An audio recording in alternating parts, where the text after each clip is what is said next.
Kumusta ka, JR Daisy? Happy morning. Labis ang atuwa ng mga fans ng kapamilya aktor na si Daniel Padilla sa Dubai matapos itong bumisita sa bansa para sa opening ng bago niyang Asian Fusion Restaurant.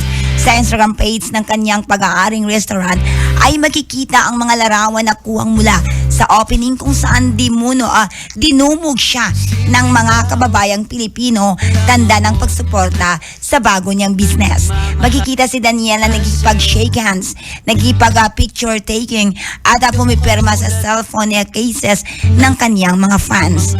Kaya pagbabahagi pa ni Daniel, matagal na raw talaga niyang nais magkaroon ng negosyo sa Dubai. Ang mga co-owners ng kapamilya actor sa kanyang new restaurant ay sina Lords Adalia and Christine Milad.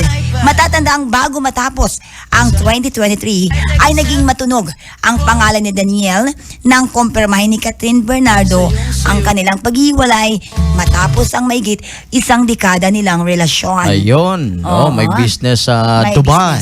May business sa Dubai. Matagal na niyang plano ito. Okay, congratulations. Congrats sa Daniel. Kaya yan ang ating showbiz balita this morning. And the Ate Len, ti amo, I love you.